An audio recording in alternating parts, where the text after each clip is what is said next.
Winter came early this year at the new Grow and Gather HQ. Proper snow in November. We weren't really prepared for this bout of heavy snow this early on, but definitely more than we were at the start of this year when it last snowed. We at least managed to get a good shop in early, and we got to stock up on a few things, and we remembered to park the car at the end of the track. Last year we did neither of those things and got snowed in for a week and had to rely on neighbours to come and save us, basically. We'd only been here for about 7 months last time, and so we didn't really know people, which made it quite challenging. We've moved around quite a lot in the last 10 years, and the last sort of 2 houses we've been at have been very rural. So it usually takes us a little bit of time to get our bearings and meet people properly, not only because we're big introverts, but mostly because people are just so dispersed and so far away from each other. The benefits definitely outweigh the negatives for us though, because the big bonus of what we have here is space. Space for our children to be kids and run about, but also space to garden. As we've moved about a lot, we've had to restart our garden quite a few times now. We've gone from having allotments in the city to an amazing rare gem of a woodland garden in an otherwise treeless Outer Hebrides, to now being in the middle of a barley field in rural Aberdeenshire.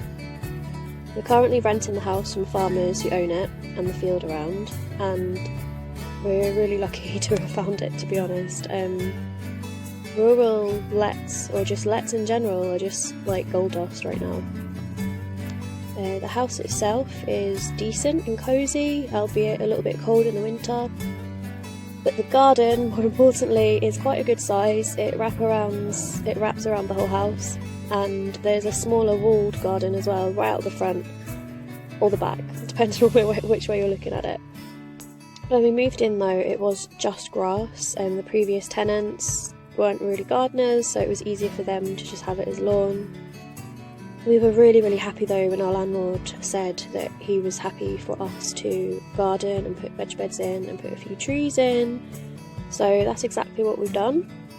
We were able to move with a van full of gardening things, so we had pots and all of our gardening tools and bare root trees and plants and cuttings and just all things that we didn't want to leave behind.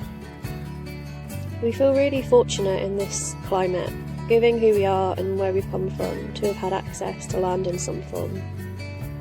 We've never owned property or land, but we've always had a privilege to grow food and tend or harvest and learn to preserve and cook and build up a lot of different skills that our ancestors would have had and that have been lost in the last, 100 years. This is no small thing for us. This isn't an aesthetic hobby or quaint thing. It's really important, and it's sort of the thing that brought us together 10 years ago when we were students. It was that dream of self-sufficiency and of living from the land in a very connected and direct sort of way. However, over the last decade, we've both felt at times that we've just drifted from those goals and dreams. Just in the general day-to-day way of living and getting by. Along the way, we've had 3 beautiful, full-on, wild little children, and naturally they've taken priority. So has working to live and get by, and parenting to 3 children, under 5 at one point. It was a full-time gig, with not massive amounts of time left for the pursuit of self-sufficiency. However, and I promise I'm coming to the point, we realised recently that we're not as close to the dreams of owning land and being unreliant on the system as we would like, but we've definitely kept that fire burning. Perhaps smouldering more at times, but nevertheless there. We've learned so much. We've saved seeds and taken cuttings and plants, and there are stories attached to many of the plants in our garden, and it's sort of become its own story of us, and that's a really lovely thing to have. There's a lot of uncertainty in the world at the moment, a lot of financial barriers and red tape to what is really a very simple and honest and humble goal for many of us. The one thing we've come to realise, and something that brings a huge sense of comfort and security within uncertainty, is but we can always start over. We can always start our garden again.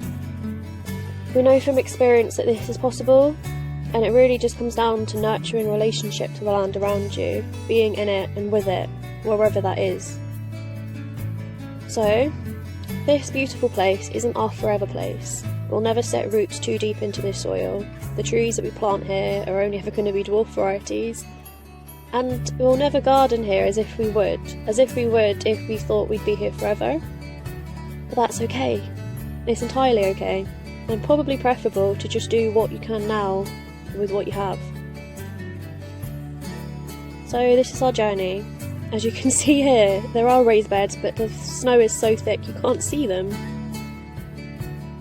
But we look forward to sharing this journey with other people, as it's been a really long time for us, and it's been one of perseverance and just keeping on going when life feels really, really heavy. So if you've lasted this far, thank you, and I really hope that you'll stick around for what's coming on our journey. Jack is the plantsman, and if you look back through our old videos, he is there with lots and lots of really informative videos for people that yeah, really, really good, so check those out as well. But I hope you stick around.